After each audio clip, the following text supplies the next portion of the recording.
சினிமாவில் எப்படியாவது கஷ்டப்பட்டு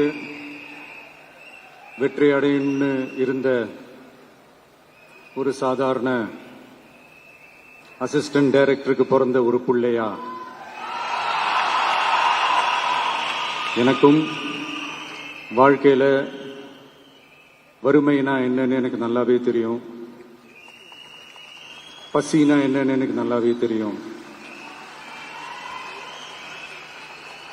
நான் ஒன்றும் பெரிய மன்னர் பரம்பரையிலிருந்தெல்லாம் வந்துடல. உங்களை மாதிரி தான், உங்கள ஒருத்த மாதிரி தான், உங்க குடும்பத்துல ஒருத்த மாதிரி தான், உங்க புள்ள மாதிரி தான், உங்க மகன் மாதிரி தான், உங்க அண்ணன் மாதிரி தான், உங்க தம்பி மாதிரி தான்.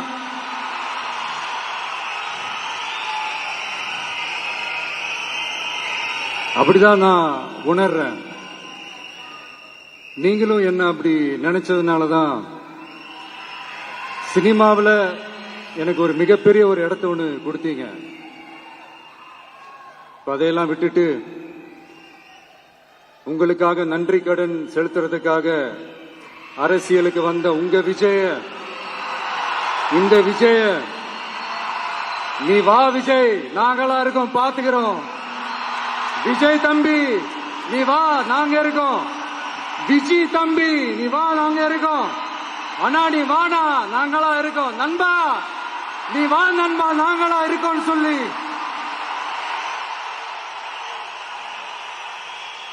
அவ்வளவு அன்பா, அவ்வளவு உறவா என்ன ஏத்துக்கிட்டீங்க. இந்த நேரத்தில் இதை நான் சொல்லணும். இந்த டிராவல்ல, இந்த ப்ராசஸ்ல எனக்கு எவ்வளவோ கஷ்டங்கள், எனக்கு எவ்வளவோ இந்த அவமானப்படுத்தினதெல்லாம் ஒரு பக்கம் இருந்தாலும், எனக்காக கூட நின்ன உங்களுக்கும் அதே மாதிரி கஷ்டங்கள், அதே மாதிரி அவமானங்கள்,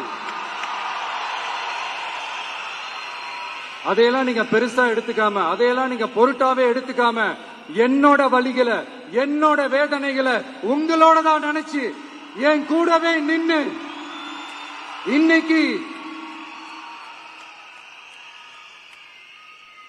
சி ஜோசப் விஜய் எனும் நான்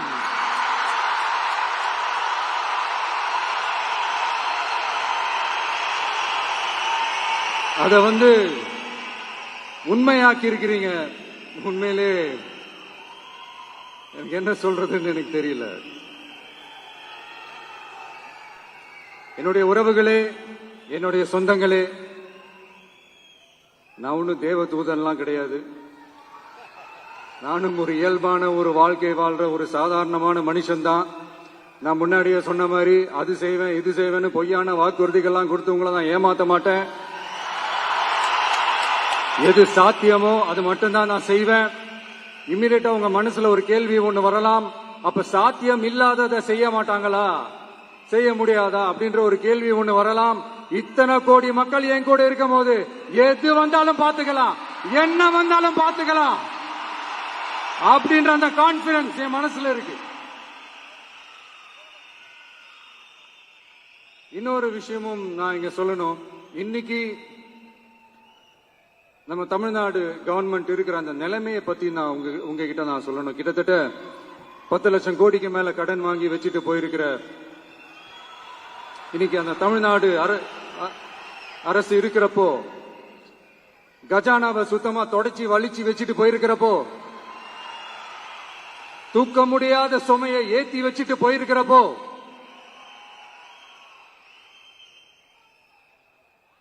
அப்படிப்பட்ட ஒரு நிலைமையில தான் இந்த பொறுப்பை நம்ம கையில் எடுத்திருக்கிறோம்.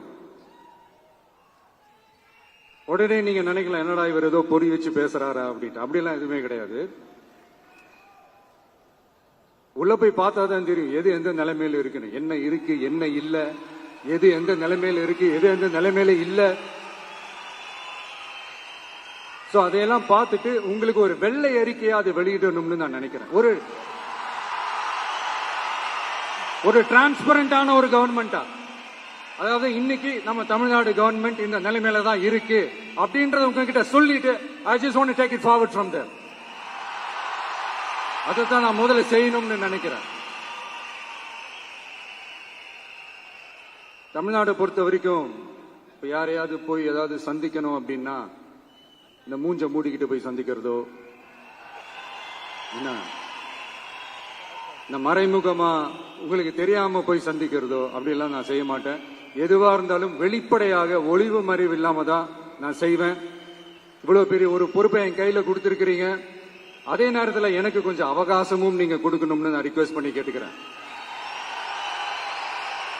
நான் சொன்னதெல்லாம் படிப்படியா நிறைவேற்ற நான் ட்ரை பண்ணுவேன், நிறைவேற்றுவேன். அதே நேரத்தில் எனக்கு கொஞ்சம் அவகாசம் கொடுத்தீங்கன்னா எனக்கு கொஞ்சம் உதவியாகவும் ஒத்துழைப்பாகவும் இருக்கும். இது உங்களுடைய ஆட்சி. பெண்கள் பாதுகாப்பு ரொம்ப ஸ்ட்ரிக்டா வச்சிருப்பேன்.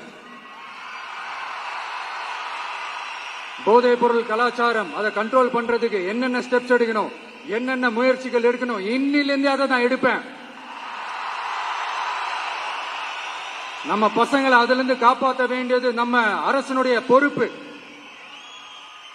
அதே மாதிரி சட்டம் ஒழுங்கு எல்லாருக்குமான பாதுகாப்பை நான் உறுதிப்படுத்துவேன். என்ன அவமானப்படுத்துறவங்களாகவே இருந்தாலும்,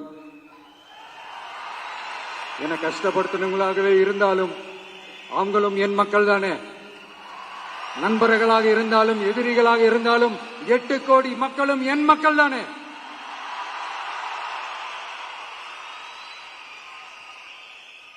அது மாதிரி இந்த அடிப்படை விஷயங்கள், கல்வி, ரேஷன், மருத்துவம், குடிநீர், சாலை வசதி, பஸ் வசதி, இந்த மாதிரி விஷயங்கள்ல தான் என்னுடைய முதல் கவனம் செலுத்தணும்னு எனக்கு தோணுது. நான் முன்னாடியே சொன்ன மாதிரி மக்கள் பணத்துல இருந்து ஒரு பைசா கூட நான் தொட மாட்டேன். எனக்கு அது அவசியமும் இல்ல. அது உங்களுக்கு நல்லாவே தெரியும். இந்த விஜய் தப்பு பண்ண மாட்டான், தப்பு பண்ணவும் விட மாட்டான். அது யாராக இருந்தாலும் சரி, என்னோட கவர்மெண்ட்ல என் கூடவே இருக்கிறவங்களாகவும் சரி விட மாட்டான். சப்போஸ் யாருக்காவது அப்படி ஒரு எண்ணம் மனசுல இருந்துச்சுன்னா, நம்ம ஜெயிச்சுட்டோம், ஒரு ஆட்டம் ஆடி பார்க்கலாம் அப்படின்ற எண்ணம் யாருக்காவது இருந்துச்சுன்னா இப்பவே இந்த நிமிஷமே அதை எரேஸ் பண்ணிருங்க.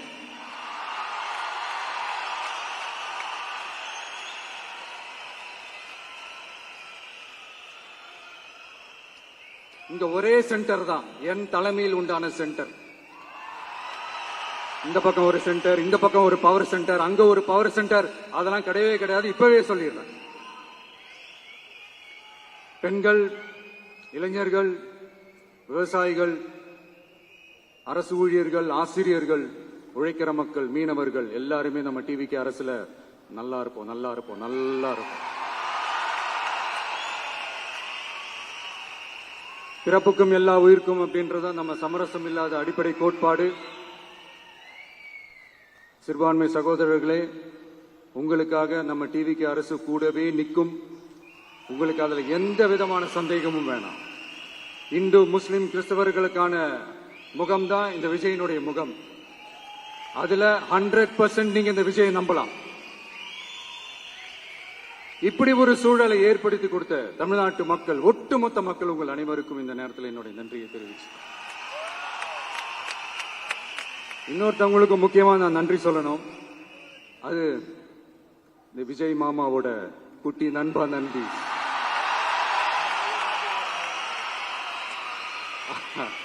அவங்களாலதான் இது நடந்திருக்கு. உங்களுக்கு எப்படி நன்றி கடன் செய்யணும்?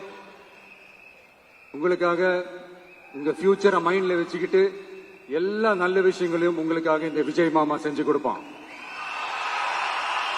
கான்பிடண்டா இருங்க. அதே மாதிரி இன்னொருத்தவங்களுக்கும் நான் முக்கியமா நன்றி சொல்லணும். உங்களை எப்படி நான் மறப்பேன்? நீங்க தான் என்னோட உயிராச்சு. தமிழக வெற்றி கழக தோழர்களே,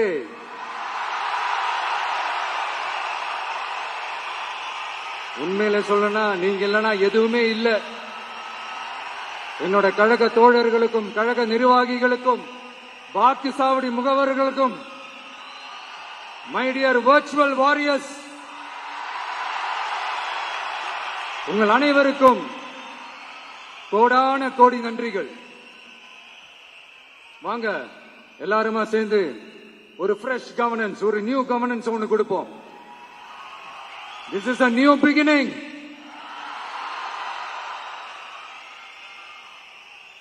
new era of a real, secular, social justice starts now.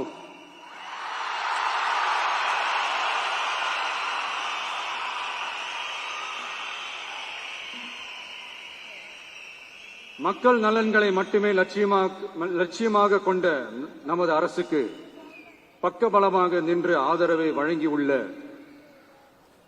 Congress பேரியக்கத்தின் தலைவர் மதிப்புக்குரிய திரு மல்லிகார்ஜுன் கார்கே அவர்களை, பாராளுமன்ற எதிர்க்கட்சி தலைவர் மதிப்புக்குரிய மை பிரதர் திரு ராகுல் காந்தி அவர்கள், காங்கிரஸ் கட்சியின் பொதுச் செயலாளர் மதிப்புக்குரிய திரு கே.சி. வேணுகோபால் அவர்கள், தமிழ்நாடு காங்கிரஸ் தலைவர் மதிப்புக்குரிய திரு செல்வ பெருந்தகை அவர்கள், என்னுடைய நண்பர் பிரவீன் சக்கரவர்த்தி அவர்கள், சிபிஐஎம் கட்சியின் தேசிய பொதுச் செயலாளர் மதிப்புக்குரிய தோழர் திரு M.A. பேபி அவர்கள், மாநில செயலாளர் மதிப்புக்குரிய தோழர் திரு பி. சண்முகம் அவர்கள், அரசியல் தலைமை குழு உறுப்பினர் மதிப்புக்குரிய தோழர் திரு கே. பாலகிருஷ்ணன் அவர்கள், பாராளுமன்ற உறுப்பினர் மதிப்புக்குரிய தோழர் திரு சு. வெங்கடேசன் அவர்கள், நமது அரசுக்கு ஆதரவு வழங்கியுள்ள விடுதலை சிறுத்தைகள் தலைவர் மதிப்பிற்குரிய அண்ணன் திரு திருமாவளவன் MP அவர்கள்,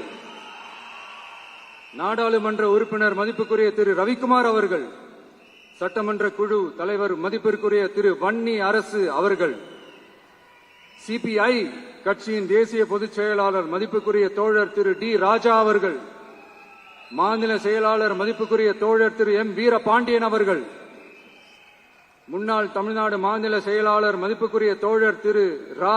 முத்தரசன் அவர்கள், இந்திய யூனியன் முஸ்லிம் லீக் கட்சியின் தலைவர் மதிப்புக்குரிய டாக்டர் திரு காதர் மொய்தீன் அவர்கள், நாடாளுமன்ற உறுப்பினர் மதிப்புக்குரிய திரு நவாஸ் கனி அவர்கள், உங்க எல்லாரையும் வருக வருக என்று வரவேற்கிறேன்.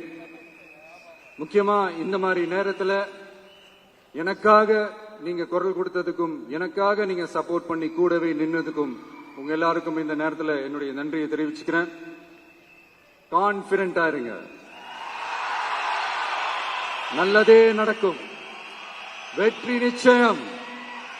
மீண்டும் சந்திக்கும் வரை இல்ல மீண்டும் மீண்டும் சந்திப்போம். நன்றி, வணக்கம்.